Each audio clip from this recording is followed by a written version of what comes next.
कहानी है मेरी और रोमन जैक्सन के एडवेंचर की और मोहब्बत की। मैं एलिना मोरेटी एक इटालियन हूँ पर अमेरिका में जर्नलिस्ट थी। एक डीएस नाम के सीरियल किलर केस को मैं बहुत करीबी से फॉलो कर रही थी, जो जवान लड़कियों का शिकार करता था।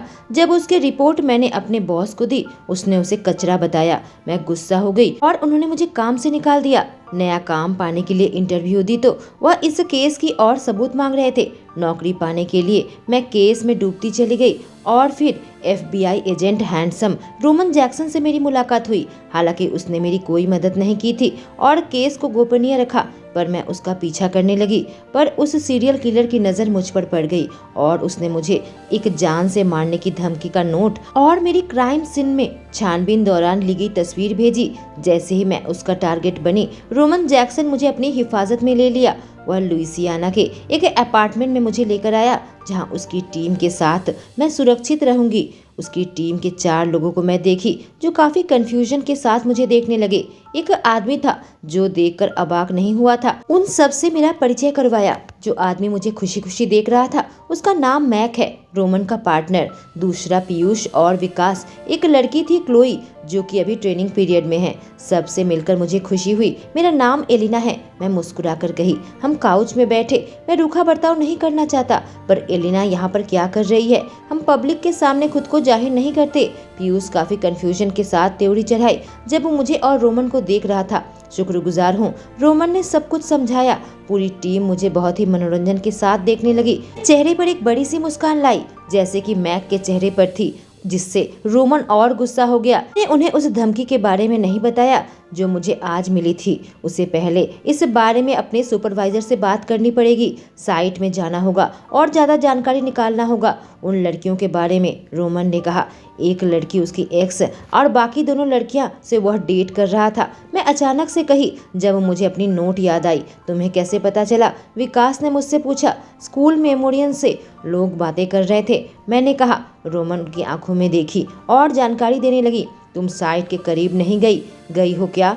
रोमन अपनी आंखें छोटी करके शक की दृष्टि से मुझे देखा। नहीं गई, मैंने कहा। झूठी? वह बड़बड़ाया। उसे याद आया वह तस्वीर जो उस सीरियल किलर ने भेजी थी, जहां मैं क्राइम सीन के करीब थी, जिससे मैं एक नखरे की मुस्कान दी। ठीक है, मैं थोड़ा सा झांक कर देखी थी, जहां पर फॉरेंसिक टीम और पुलिस भरी हुई थी। मैंने अपनी आंखें घुमाकर कहा, तुम लोगों का इंतजार कर रही थी कि तुम वहां पहुंचो। रोमन हक्का बक्का होकर मुझे देख रहा था। बाकी सब लोग शांत थे। चलो अब चलते हैं, साइट को करीब से देखेंगे, रोमन बोला। मैं जल्दी से उत्सुक होकर खड़ी हो गई, अपनी बैग उठाने लगी। तुम एक मर्डर के बारे में इतनी एक्साइटेड हो? उसने सर हिलाते हुए त्योरी चढ़ाई। हम उसके बिल्कुल पीछे हैं, रोमी, मैंने कहा। मैंने तुमसे कहा है मुझे यह कहकर मत पुकारो। मैं तुम्हें अपने साथ रखने को तैयार ही क्यों हुआ? उसने कहा। पता चला कि रोमन का सुपरवाइजर जस्टिन ने मुझे उनके साथ रहने को कहा। पुलिस चीफ केल विल्सन से बात करने के बाद, जो कि बिल्कुल भी खुश नहीं था कि मैं इस केस में इन्वॉल्व हो गई थी। अच्छा प्लान था, क्योंकि मुझे सीधे सीधे धमकी दी गई थी। आधे रास्ते में थे उस मर्डर साइट के, एक काले रंग की SUV हमारा पीछा करने लगी। रोमन कोसने लगा। तुरंत उसका फोन रिंग हुआ। मुड़कर देखी, काफी SUV हमें घेर रहे थे। जब मैक रोमन से बात कर रहा था, हमने गाड़ी की स्पीड बढ़ा दी, पर पीछे देखा उन्होंने अपनी खिड़की नीचे की और बंदूक निकाल ली। रोमन, क्या तुम्हारे पास बंदूक है? हाँ, स्टोरेज कंपार्टमेंट में है। क्यों? वह काफी कंफ्यूज होकर पूछा। मैंने उसे अनदेखा किया, उसे निकाल लिया। उस गाड़ी के पहिए की ओर मैंने निशाना लगाया, क्योंकि मैं किसी इंसान को मारकर सारी जिंदगी परेशान नहीं रहना चाहती थी।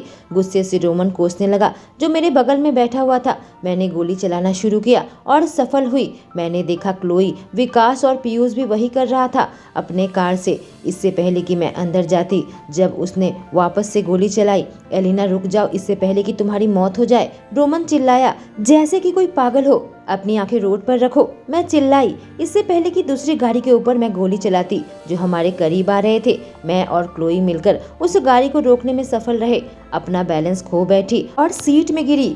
SUV हमें ब्रिज के एकदम करीब धकेलने की कोशिश कर रहा था। रोमन गरजने लगा, उससे दूर हटने लगा था, इससे पहले कि हमारी कार से उसकी कार को धक्का मारता। देखा SUV अपना काबू खो बैठा और ब्रिज के सामने पलट गया। हम और आगे बढ़ गए। मुड़कर देखी तो मैक की कार पीछे थी, एग्जिट की ओर जा रही थी। वह बुरे तरीके से कार को चला रहा था। ब्रिज के ऊपर दूसरे SUV हमारे पीछे थे, जिससे रोमन कार को स्पीड लिमिट से ज्यादा तेज चलाने लगा। ताकि अगली एग्जिट से हम निकल सके। आखिरकार रिलैक्स करने लगे जब कोई कार नजर नहीं आया। मैंने राहत की सांस छोड़ी, बंदूक को वापस स्टोरेज कंपार्टमेंट में रख दिया, इससे पहले कि खिड़की को बंद करती। एक पल बहुत ही शांति थी। हम समझने की कोशिश कर रहे थे कि अभी क्या हुआ। आखिरकार इस शांति को रोमन ने तोड़ा, जैसे कि मैंने सोचा था। तुमने बंदूक चलाना कहाँ से सीखा है? उसने काफी उत्सुक होकर पूछा। मेरे भाइयों ने सिखाया है। हम शहर के एक बहुत खतरनाक साइड में रहते थे। वे चाहते थे कि मैं खुद की हिफाजत कर सकूं। मैंने समझाया। कार की हीटिंग को थोड़ा सा बढ़ाया। अब क्या करना है? वह लोग अपना फोन नहीं उठा रहे हैं, उसने जवाब दिया। झुंझलाहट से अपने हाथ बालों में चलाने लगा। हम साइट में जाएंगे। तुरंत मैक का कॉल आया। उसने उठाया। मैक? हाँ, वह लोग अब भी हमारे पीछे हैं, इसलिए यह रास्ता लेना पड़ा। वह गुस्से से गरज रहा है। क्या तुम्हें मेरी मदद की जरूरत है? रोमन पूछा। नहीं, हम सब ठीक है। पीछे से गोली की आवाज आ रही थी। तुम लोग साइट में पहुंचो, मैं तुमसे वहीं मिलता हूँ, उसने कहा। कॉल वहीं कट हो गई, इससे पहले कि जोर से गोली की आवाज सुनाई देती। और फिर शांति। रोमन को देखी, इससे पहले कि अपनी सीट में आराम से बैठती। जल्दी से हाईवे से बाहर निकल गए। उस साइट के करीब पहुंचे। पीले कलर की टेप लगी हुई थी, चेतावनी के तौर पर। थोड़ी दूर खड़ी खड़ी देख रही थी जब वो फॉरेंसिक टीम से बात कर रहा था। दूसरे ऑफिसर से भी उसके आसपास थे, जो लोग इस केस की जांच कर रहे थे। उन लोगों की कुछ बात सुनी जिससे मेरा उत्साह बढ़ा। एक गोल्ड पेंडेंट मिला है, एक लड़की की तस्वीर है। उसे रोमन को दिखाया। गंदगी में पड़ी हुई मिली, तो मुझे लगता है वह जल्दी से इसे छोड़ गया। इससे कोई फिंगरप्रिंट या कुछ भी नहीं मिला।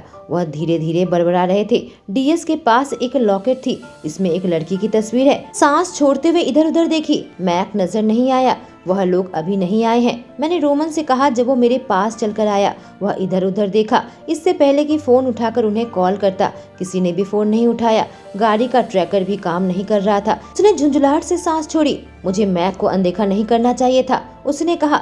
इससे पहले भी ऐसा हुआ है? मैं पूछी जब अपने कार के अंदर जाने लगे। हाँ, 2 बार हुआ है। हेडक्वार्टर को फोन करने जा रहा हूँ और उन्हें भेजूंगा कि वह उसे ढूंढे। वह बड़बड़ाया जब दूसरे फोन में था। सुना किसी से बात कर रहा था कि मैक को ढूंढने की कोशिश करे। उसकी कार की जानकारी दी, इससे पहले कि फोन रख देता और मेरी ओर देखता। हम कुछ देर शांति से थे। फिर मैंने कहा जो मेरे दिमाग में था, लड़की का पेंडेंट में रहना, इसका क्या थ्योरी है? वह अपने होंठ काटने लगा और मैं अपनी आंखें हटा ली। उसकी एक्स का नहीं है तो समझ नहीं आ रहा वह उसे क्यों लेकर आया था। समझ नहीं आ रहा है कि आखिर वह लोगों को क्यों मार रहा है। शायद लड़की उसका पिछला कोई अतीत हो। मैंने सुझाव रखा, पहली बार इस लड़की ने उसका दिल तोड़ा हो, इसी वजह से उस लड़की का बैकग्राउंड चेक करवाऊंगा, शायद कुछ महत्वपूर्ण मिल जाए, उसने कहा। मैंने जवाब देने के लिए मुंह खोलने ही जा रही थी, पर मेरे पेट से आवाज निकलने लगी। रोमन मनोरंजन के साथ मुस्कुराया और मैं ब्लश करने लगी। बर्गर ठीक रहेगा? उसने पूछा। हल्का सा हंसा। मेरे चेहरे पर मुस्कान थी। तभी मेरा फोन बजा। मेरा मूड ठीक हो गया जब मेरी माँ का कॉल कर रही थी। मैंने फोन उठाया और अपने कान में लगाया। क्या तुम्हें नौकरी मिल गई? माँ ने पूछा। नहीं, मैं इंटरव्यू दे रही हूँ, मैंने जवाब दिया। गुड लक डार्लिंग, इस बार अपने आप को मुसीबत में मत डालना, वह बोली।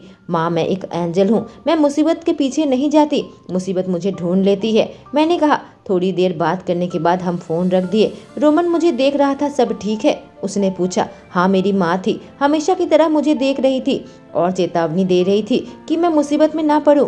मैं मुस्कुराई। इसके लिए बहुत देर हो गई। वह बच्चों की तरह बड़ी मुस्कान देकर रहा था। सबसे नजदीकी रेस्टोरेंट में वह मुझे लेकर आया। वेट्रेस ऑर्डर लेने के लिए आई। जब रोमन के हाथ से मेनू ले रही थी, उन दोनों का हाथ आपस में रगड़ा और वह ब्लश करने लगी। वहाँ से चली गई। क्या हुआ? उसने पूछा। वो तुम में इंटरेस्टेड है, मैं खेल खेल में कही। कौन? वो काफी कंफ्यूजन में त्योरी चढ़ाई। वह वेट्रेस, मैं बोली। मुझे उसमें दिलचस्पी नहीं है, रोमन ने कहा। क्यों, तुम्हारी कोई गर्लफ्रेंड है? मैंने पूछा। नहीं, उसने कहा और मैंने अपना सर हिलाया। एक लड़का खाना लेकर जल्दी से हमारे पास आ गया। वह तुम में दिलचस्पी रखता है, रोमन घूरते हुए कहा। वह तो बहुत ही बुरा हुआ, मैंने कहा। क्यों, तुम्हारा कोई बॉयफ्रेंड है? उसने मुझ पर सवाल फेंका और मेरे चेहरे पर एक कुटिल मुस्कान आई। नहीं, नहीं है, तुम मेरे बॉयफ्रेंड बनोगे, मैं बड़ी सी मुस्कान लाकर कही, जिससे उसकी आंखें बड़ी बड़ी हो गई। वह हंसने लगा। मुझे उसकी हंसी की आवाज़ बहुत अच्छी लगती है, मेरी पसंदीदा आवाज़ है अभी के लिए, क्योंकि वह इतना चुप चुप रहता है, ज़्यादातर समय सीरियस रहता है। वो खाने लगा। मैं उसे देख कर कही, तुम बहुत क्यूट हो, मुंह बंद रखो और खाना खाओ। अपने अपना सिर हिलाते हुए मुस्कान के साथ कहा। मैं एक झटके में उठी, मेरी आंख आधी खुली हुई थी। जब मैं इधर उधर देखने लगी थी, रोमन मनोरंजन के साथ मुझे देख रहा था। जब एक जोड़ी उज्जवल बत्ती मेरी आंखों में आई, मैंने अपनी आंखों को दोबारा से बंद कर दिया। मेरे गर्दन कंधे दर्द हो रहे थे। तुम हमेशा इसी पोजीशन में चली जाती हो, जितना भी मैं कोशिश करूं कि तुम्हें आराम से सुलाऊं। वह हंसते हुए कहा। मुझे सोने ही नहीं चाहिए था, मैं बड़बड़ाई। सुबह के 3 बज गए हैं और तुम्हें भी आराम करना चाहिए, मैंने कहा। एहसास हुआ 4 घंटे से वो लगातार गाड़ी चला रहा है। वह ट्रैकर से मैक की गाड़ी को फॉलो कर रहा था, जो कि गायब हो गया। वह मनोरंजन के साथ मुझे देखा। यह गायब क्यों हो गया, मैं पूछी। 20 मिनट से कुछ गड़बड़ चल रही है, टाइमिंग में कुछ देरी आ रही है, उसने समझाया। हमें सुबह तक इंतजार करना होगा यह देखने के लिए वह कहाँ है। मैंने अपना सर हिलाया और कार से बाहर निकलकर हाथ पैर सीधे करने लगी। इसे ठंड में हल्की हल्की कांपने लगी। उसके पीछे पीछे उस बिल्डिंग के अंदर आई। माफ कीजिएगा, हमारे पास बस एक ही कमरा खाली है, औरत ने कहा। 2 बिस्तर तो है ना, रोमन ने पूछा और मेरी ओर देखा। नहीं, वो अपना सर हिलाई। एक ही है, अगर लेना है तो लो, नहीं तो चले जाओ। ठीक है, हम लेंगे, उसने कहा। मैं रोमन की तरफ देखी तो वह खुश नहीं था कि एक ही बिस्तर में दोनों को शेयर करना होगा। सुबह के 3 बज रहे हैं, हम थक चुके हैं, हम और नहीं ढूंढ सकते। तुम्हें दिक्कत है तो तुम नीचे सो सकते हो, मैंने कहा। औरत भी नखरे की मुस्कान दी और वह अपनी आंखें घुमाने लगा। बहुत थकी हुई थी कि उसके साथ और बहस करती। औरत से चाबी ली इससे पहले कि अपने कमरे के अंदर आते। शुक्र है काफी साफ लग रहा था। रोमन बेड में बैठकर अपने फोन में कुछ टाइप कर रहा था। जल्दी से एहसास हुआ एक दिक्कत है, जो कपड़े मैंने पहने थे आरामदायक नहीं थे कि मुझे नींद आती, खासकर मेरी टाइट जींस। मैं रोमन को देखी तो पाया वो पहले ही मुझे देख रहा था। मेरा जंपर काफी बड़ा है, तुम्हें फिट आ जाएगा, वह बड़बड़ाया और उबासी लेने लगा। थैंक यू, मैं कही। मैं नहाने जा रही हूँ, मैंने कहा। बाथरूम में जाकर साफ हो गई। मेरी आंखें लगभग बंद हो रही थी। मैं 2 घंटे कार में सोई थी। रोमन के जंपर को मैंने पहन लिया। उसकी मादक खुशबू ने मुझे घेर लिया था, जैसे कि उसने मुझे अपने बाहों में लिया हो। मुस्कुराते हुए मैं बाथरूम से बाहर निकली। उसके कपड़े पहले ही चेयर पर रखे हुए थे। जैसे ही मैं कवर के अंदर आई, एहसास हुआ वो सिर्फ अपने शर्ट और बॉक्सर पहना हुआ था। तुम्हारी खुशबू बहुत अच्छी है, मैंने कहा, जिससे वह तुरंत आंखें खोली। मैं हंसने लगी जानकर कि वह बहुत थका हुआ है कि अपनी आंखें खोल पाए। गुड नाइट रोमी, मैंने कहा। मुझे यह कहकर पुकारना कब बंद करोगी, वह गरजा। मैंने देखा उसने अपनी त्योड़ी चढ़ाई थी। कभी नहीं, कहते हुए मैं आंखें बंद करके सोने लगी। मैं गरजने लगी जब मुझे कोई हिला रहा था। एलिना उठ जाओ, क्या टाइम हो गया है, मैं बड़बड़ाई। सुबह के 9 बज रहे हैं, उसने कहा। और 2 घंटे दो, मैं जल्दी से उठ जाऊंगी, मैंने कहा। सर पर एक तकिया आया। डीएस ने एक नोट छोड़ी है, उसमें क्या लिखा हुआ है, मैं आखिरकार अपनी आंखें खोलकर बिस्तर पर बैठते हुए पूछी। रोमन जैक्सन, तुम्हारा ज्यादा साथ नहीं दे पाऊंगा। अगर तुमने मुझे ढूंढना जारी रखा तो मुझे अकेले छोड़ दो, नहीं तो मैं तुम्हारा कत्ल कर दूंगा, उन लड़कियों की तरह। लेकिन सबसे पहले तुम्हारी खुद की गर्लफ्रेंड को मारूंगा। उसने नोट पढ़ा। मुंह से निकला वाह। जब मैं अपना मुंह ढक लिया, कम से कम वह सोचता है कि हम एक क्यूट कपल बन सकते हैं, मैंने कहा। और रोमन ने मुझे बिल्कुल अनदेखा कर दिया जब पेपर को पढ़ रहा था। चिट्ठी में कुछ इटालियन शब्द लिखे हुए थे। रोमन ने कहा, एलिना, इसका मतलब यह है कि उसने तुम्हारे बारे में पता लगाया है। उसे पता है तुम इटालियन हो। वह चालाक है, मैंने टिप्पणी की। वह अपना सर हिलाकर बिल्कुल अविश्वास के साथ उपहास किया। क्या हुआ, उसकी सराहना करनी चाहिए जो इसके लायक हो। उसकी पन्ना आंखें मेरी आंखों से मिली और मैं जल्दी से उन आंखों में खो गई। उसने अपने भौं को चिंताओं के साथ सिकोड़ रखा था, जैसे कि मेरे आत्मा की गहराई में डूब रहा हो। उसके साबुन की खुशबू आ रही थी। तुम्हें थोड़ा भी डर नहीं लग रहा, उसने पूछा। हाँ लग रही है, पर इसका मतलब यह हुआ कि वह घबरा रहा है कि हम करीब पहुंचने वाले हैं। मैं बिस्तर से उतरी और खुद को साफ करने के लिए जाने लगी।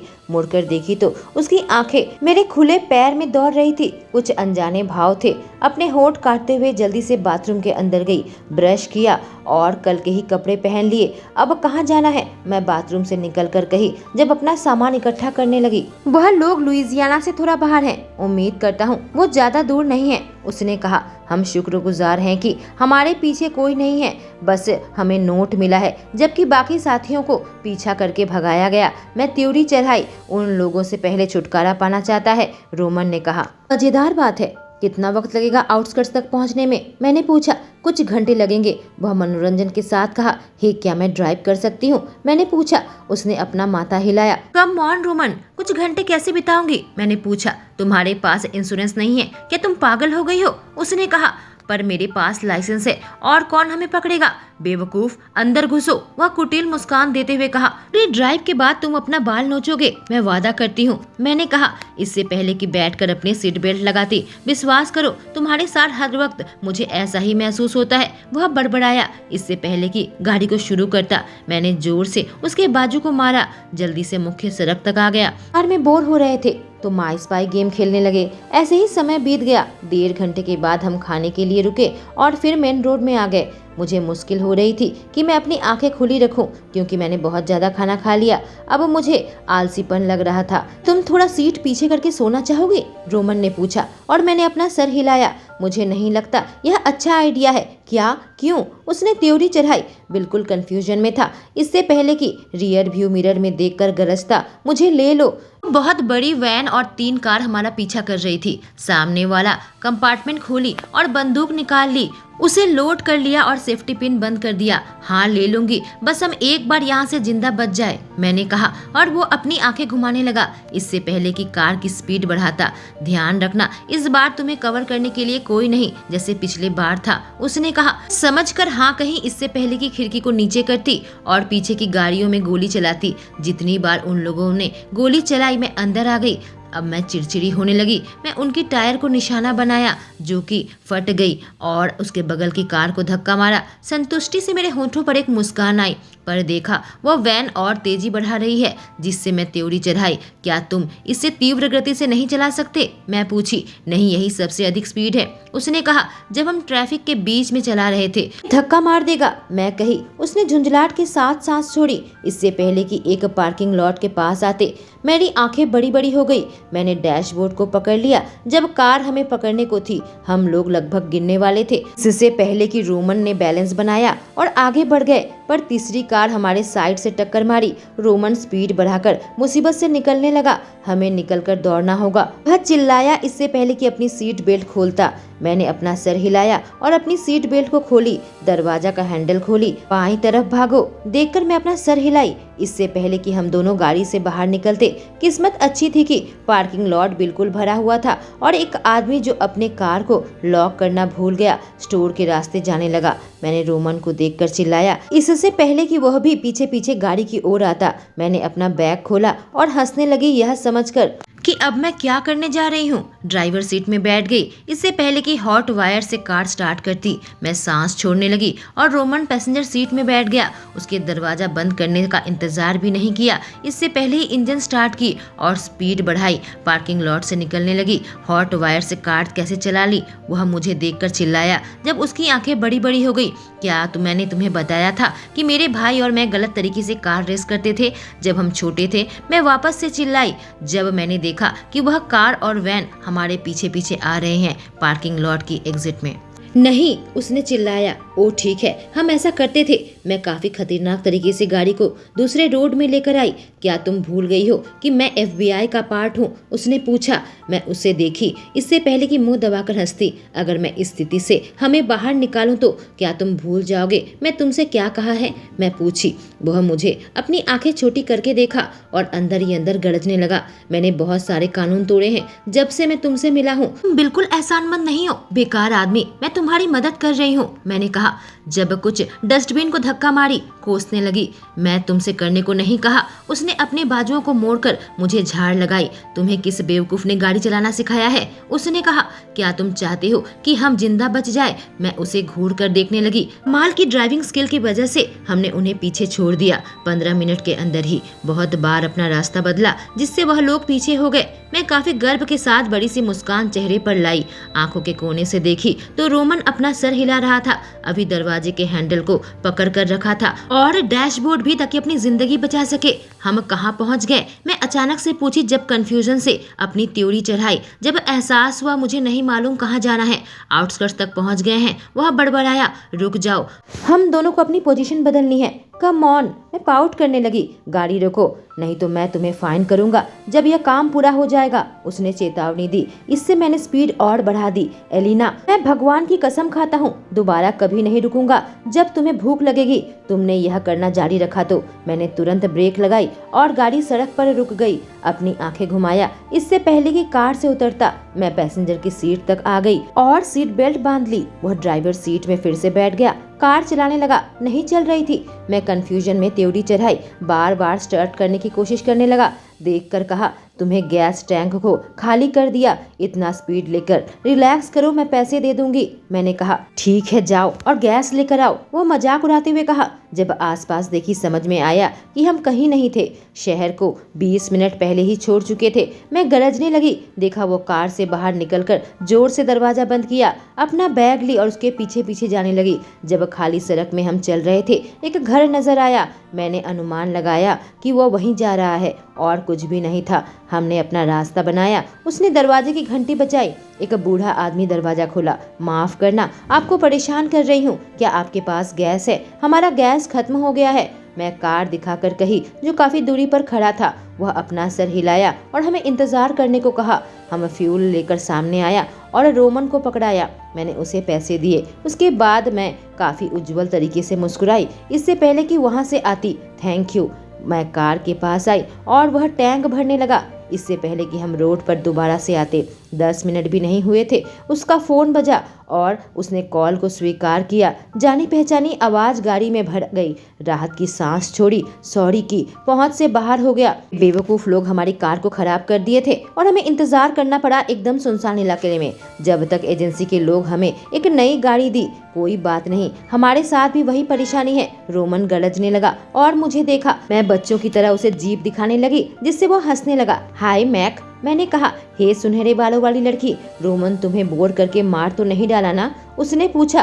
काश मैं तुम लोगों के साथ होती। वह एक अच्छा ट्रैवल बडी बिल्कुल भी नहीं है। मैं चिढ़ाई। रोमन के होठ पर मनोरंजन था। थोड़ी और बात की कि क्या हुआ। पता चला कि डीएस के पास बहुत पैसा है। उसने उन लोगों को किराए पर रखा। कुछ लोगों को हमारे रास्ते भी भेज दिया ताकि हमें रास्ते से हटा सके। वह लगातार मैक की टीम को फॉलो करते रहे, हमारी तरफ बिल्कुल भी नहीं। रोमन अपनी थ्योरी मैक को समझाया कैसे उन लोगों से छुटकारा पाया जाए और मैक हामी भरने लगा। तुम लोग अभी कहाँ हो? मैंने पूछा। मिसिसिपी में 4 मर्डर हुए हैं जब उस इलाके को पार कर रहे थे। डीएस पहले ही चला गया है, उसका कोई नामो निशान नहीं है। तुम लोग कितने दूर हो? मैं पूछी और मैं कह सकती हूँ उसकी आवाज से। वो थका हुआ लग रहा था। बस कुछ घंटे पीछे हैं। कहीं रुक जाओ और आराम करो, हम कल मिलते हैं, रोमन ने कहा।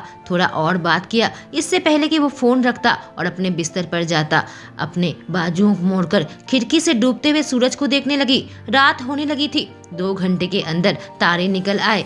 थोड़ा इधर उधर बादल था। मैं शांति से सांस छोड़ी। देखा पीछे चांद निकलने लगा। ऐसा लग रहा था उसके साथ रेस कर रहे हैं। मैं रोमन को देखी। अचानक से मेरे दिमाग में एक सवाल आया। क्या तुमने मेरा बैकग्राउंड चेक किया? मैं पूछी। हाँ, पहले दिन जब तुमसे मिला था। उसने अपना सर हिलाया और अपने हाथ को बाल में चलाने लगा। मुझे ऐसा करना पड़ता है जिस भी इंसान से मैं मिलता हूँ। मैं तुम्हें अपने पर्सनल जानकारी क्यों देता? क्या होगा अगर मैं किसी तरह के एजेंट हूँ? तुम लोगों को गुमराह करने की कोशिश कर रही हूँ। मैं उसकी तरफ देखकर उत्सुक होकर पूछी। सारे डिटेल्स सब कुछ साफ है, आसानी से पता लगा लिया। कोई एजेंट इन्वॉल्व होता है, उसका बैकग्राउंड पूरा सजाया हुआ रहता है कि खुद को बचा सके, पर गहराई में जैसे ही देखा जाए तो चीजें गलत लगने लगती है। तुम्हारे साथ ऐसा कुछ भी नहीं है, उसने समझाया और मुझे देखा। और अगर तुम एजेंट भी हो तो मैं तुम्हारा फैमिली ट्री जानता हूँ। उन लोगों को तुम्हारे खिलाफ आसानी से इस्तेमाल किया जा सकता है। अगर तुमने कुछ कोशिश की तो तुम उनसे मिलने जाती हो या वह तुमसे मिलने आते हैं। पता चलता है तुम्हारे बीच में रिश्ता काफी मजबूत है। वाओ, मैं बड़बड़ाई, काफी इम्प्रेस्ड हूँ। अगर मैं तुम्हारी जगह होती तो मैं भी किसी पागल औरत जो कि एक मर्डर केस को लेकर ऐसी दीवानी है उस पर विश्वास नहीं करती। 1 मिनट, पर क्या होगा अगर मैं किसी के पास जाकर तुम्हारे और तुम्हारे ऑपरेशन के बारे में बता दूं तो? मैं पूछी। तभी तो मैंने तुम्हें एनडीए साइन करवाया है, याद है ना? उसने कहा। वाह, बहुत स्मार्ट हो। फोन उठाकर आसपास के मॉडल को ढूंढने लगी। तुम बहुत थके हुए हो, मैं कही। और चला सकता हूँ, उसने जवाब दिया जब उबासी लेने लगा। मैं हंसने लगी और वह मुस्कुराने लगा। मैं उसे रास्ता बता दी। मॉडल के बाहर खड़े हो गए। अंदर का रास्ता बनाया, कार को सही जगह पर पार्क कर दिया। रोमन ने दूसरी कार का भी इंतजाम कर लिया था इससे पहले कि हम चेक इन करते। उसके बाद हमने 2 कमरा लिया था। गुड नाइट रोम। मैं कांपने लगी जब उसके हाथ मेरे हाथों से हल्का सा टच हुआ। Good night Elina. वह मुस्कुराया और अपने कमरे में चला गया। अंदर आते ही मैंने अपने कमरे को बंद कर दिया। बाथरूम में जाकर नहाने लगी। अपने बालों में शैम्पू किया, शरीर को बिल्कुल साफ सुथरा करके। ओ शिट, मैं बड़बड़ाई। शरीर को टॉवल से लपेटा था। जैसे ही मैंने बाथरूम से बाहर निकली, किसी ने दरवाजा खटखटाया। मैं बिल्कुल कड़क हो गई। इससे पहले कि रोमन की आवाज़ सुनकर रिलैक्स करती, दरवाजा खोली तो वह बाहर खड़ा था, शर्ट को हाथ में पकड़कर। मेरे होठों पर एक उज्जवल मुस्कान आ गई इससे पहले कि मैं ब्लश करती, जब उसकी हरी आंखें मेरे टॉवल और खुले जिस्म को देख रही थी। इच्छाओं से उसकी आंखें गहरी हो गई जब वो तैर रहे थे मेरे बालों से मेरे नग्न जिस्म में, मेरे उभार में, इससे पहले कि वो मेरे पैर तक आते। Thank you. मैं अपना गला साफ किया और शर्ट उसके हाथ में ले लिया। उसने सर हिलाया इससे पहले कि वो वहां से चला जाता। मैं दरवाजा धीरे से बंद की और अपने होंठ काटने लगी। किस तरह से गर्म दृष्टि से वो मुझे देख रहा था। मैं जल्दी से उसके शर्ट पहन ली और अंडरगारमेंट कवर के नीचे आ गई। बत्ती बुझा दी, पर मुझे नींद नहीं आ रही थी। मुझे बहुत गर्मी लग रही थी। कंबल के नीचे मुझे इतनी गर्मी महसूस क्यों हो रही है? मैं उसे नीचे हटा दी और अपने ख्यालों में खो गई। घंटे बीत गए। घड़ी देखी तो 3 बज रहे थे। सांस छोड़ते हुए मैं अपनी आंखों को रगड़ी इससे पहले कि दरवाजा खुलती। हॉलवे से दौड़ते हुए मैं रोमन के कमरे तक गई। जब कोई भी नजर नहीं आया, शर्म से मर जाऊंगी अगर कोई मुझे इस पतली शर्ट में देख ले तो। किस्मत अच्छी थी उसका दरवाजा खुला हुआ था। मैं अंदर आ गई, देखा तो वह सो रहा था। अचानक से वो जाग गया, इस वजह से कि वह हाई अलर्ट में था। अपने पलकों को झपकाया इससे पहले कि मुझे देखता। नींद नहीं आ रही, मैं कही यहाँ आ जाओ। वह मादक तरीके से जवाब दिया। दरवाजा लॉक किया, इस बार सेफ्टी के लिए, इससे पहले कि उसके कवर के अंदर जाती। वह मेरी ओर मुड़ गया और मेरी आंखें तुरंत अवाक होकर बड़ी बड़ी हो गई। मेरे कमर को अपने हाथों से पकड़ लिया और मुझे अपने करीब खींच लिया। उसके शरीर से दबा हुआ था। देखी तो उसे एहसास भी नहीं हुआ था, सो चुका था। मुस्कुराते हुए मैं अपनी आंखें बंद कर ली। कमरे की टेम्परेचर एकदम परफेक्ट थी। जल्दी नींद आने लगी। उसकी मादक खुशबू मुझे अब शांत करने लगी। क्या तुम कभी पकड़ी गई? उसने पूछा। रेस करते हुए मैं उसकी आंखों में देखते हुए पूछी। नहीं, इसमें बहुत अच्छी हूँ। उसका सीना कांपने लगा जब वो हंस रहा था। मैं नखरे की मुस्कान दी। बाजी लगा सकता हूँ मैं तुम्हें पकड़ लेता, मुझे जरा भी बुरा नहीं लगेगा। तुम मुझे हथकड़ी लगाओ एजेंट जैक्सन। मैं नशीली आवाज में उसे उकसाई। उसकी आंखें खुली और उसकी पन्ना हरी आंखें मेरे चॉकलेट भूरी आंखों से मिली। वह कुछ अनजाने भाव से मुझे देखने लगा। जब मैं अपने होंठ काटने लगी, मुझे महसूस हुआ कि उसकी उंगलियां मेरे खुले बाजू में चल रही थी। उसने मेरे होंठ को खींचकर बाहर निकाला मेरे दांतों के बीच से और अपने अंगूठे से उसके खिलाफ रगड़ने लगा। अपनी नाक को मेरी नाक से बहुत प्यार से रगड़ रहा था। एक बार फिर उसकी आंखें बंद हो गई और उसकी सांसें मेरे त्वचा में गुदगुदी मचाने लगी। मेरे पेट में तितलियां नाचने लगी। ऐसा लम्हा जब वो मेरे साथ इतना प्यारा और भद्र रहता है, अपनी जिंदगी जी सकती हूँ। जब वो सीरियस और चिड़चिड़ा होता है, मैं उसे संभाल सकती हूँ, और इतना ध्यान रखने वाला हो, उससे मेरी हालत खराब हो जाती है। तुम एक फ्लर्ट हो, उसने कहा। तुम्हारे लिए रोम, मैंने कहा इससे पहले कि अपनी आंखें बंद कर ली थी। मुझे देखकर खुशी हुई कि सब लोग ठीक है। जब हम दोपहर में सबसे दोबारा मिले, कुछ ब्रेकफास्ट करने के बाद रिसेंट मर्डर के बारे में बात करने लगे। एक ही अंदाज से जवान लड़कियों को मारा जा रहा था जो हाई स्कूल के आखिरी साल में हो। अब डीएस को जान पाना बड़ा मुश्किल था। वह अपने नाम का इनिशियल मृत शरीर में बनाता था। हमने फैसला किया कि उसे 4 क्राइम सीन में जाएंगे, देखेंगे कुछ पता लगता है या नहीं। मैं कार में ही रहती थी या दूर खड़ी रहती और दूसरे लोग इस इलाके को अच्छे से देखते। मैं अपना खुद का अनुमान लगा रही थी। जब तक चौथे सीन में पहुंचे, मैंने कुछ ढूंढ निकाला। बाकी 2 लड़कियां जिसका खून हुआ था वही पेंडेंट मिला था और एक लड़की की तस्वीर अंदर थी। वह गेम खेल रहा है, हमें कंफ्यूज करने की कोशिश कर रहा है क्योंकि उस लड़की के बारे में डेटाबेस में कोई जानकारी नहीं मिली। मतलब वह मौजूद ही नहीं है और उसके लिए कुछ भी नहीं है। बस यह एक निशानी है कि उसका दिल टूटा है। विकास को यह भी पता चला वह हर स्टेट में अपना नाम बदल रहा है और नई जगह पर वह अपने दोस्त बना रहा है। जब हम सड़क में चल रहे थे, मैंने सुना लोग बातें बना रहे थे। दीवार के सामने रुककर मैं सुनने लगी कि कैसे पुलिस को कोई संदेहास्पद आदमी मिला। गैस स्टेशन के कैमरे में नजर आया था जो कि लुइसियाना की ओर जा रहा था। मेरी आंखें बड़ी बड़ी हो गई। इससे पहले कि मैं टीम तक जाती, वो वापस टेक्सास जा रहा है जहां वो रहता है। मैंने कहा क्या तुम्हें कैसे पता चला? पीयूष ने त्योरी चढ़ाकर पूछा। जब बाकी लोग मुझे देख रहे थे। न्यू मैक्सिको से शुरू किया था, वहाँ नहीं रहता होगा। मैंने सुना लोग बात कर रहे थे जब मैं दुकान के सामने से गुजर रही थी। पुलिस ने किसी संदेहास्पद आदमी को गैस स्टेशन के कैमरे में पकड़ा है जो कि लुइसियाना जा रहा है, मैंने समझाया। जब सड़क पार कर रहे थे, डीएस ने कई सारी लड़कियों का कत्ल किया टेक्सास में, जबकि न्यू मैक्सिको में सिर्फ एक ही मर्डर रिपोर्ट हुआ है। टेक्सास में वो आराम से घूमता है, वहाँ पर संख्या इतनी ज्यादा है, उसे इस जगह के बारे में मालूम है। सुनहरे बालों वाले की बात में दम है, मैक बड़बड़ाया। क्या बकवास है, रोमन ने कहा, और मैं देखने लगी कि क्या हो रहा है जब एक साइन बोर्ड में लिखा हुआ था, अगली बारी तुम्हारी है, इटालियन में। क्लोई ने पूछा, इसका मतलब क्या है?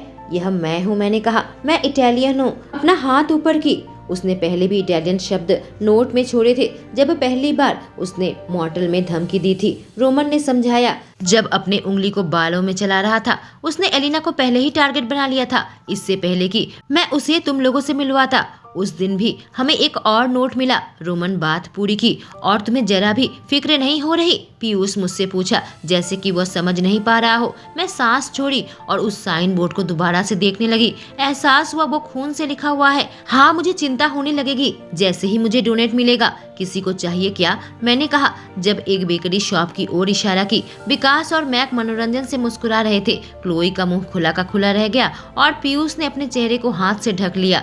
रोमिन बस अपना सिर हिला रहा था। मैं उस बेकरी शॉप के अंदर आ गई। बाकी टीम क्राइम सीन के पास ही खड़ी थी। मैं रास्ता पार करने ही वाली थी, मुझे सुनाई दिया एक कार मेरे पीछे से आई। मैं रुक गई इससे पहले कि मुड़कर देखती। अचानक से किसी ने मेरे बाजू को पकड़ लिया और कार के खिलाफ मुझे धक्का दिया। मैं गरजने लगी, जब दर्द से चिल्लाने लगी। जब मेरे सर पर चोट आई, आदमी जो अपने आधे चेहरे को ढक रखा था मुझे जमीन पर धक्का दिया और मैं गिर गई।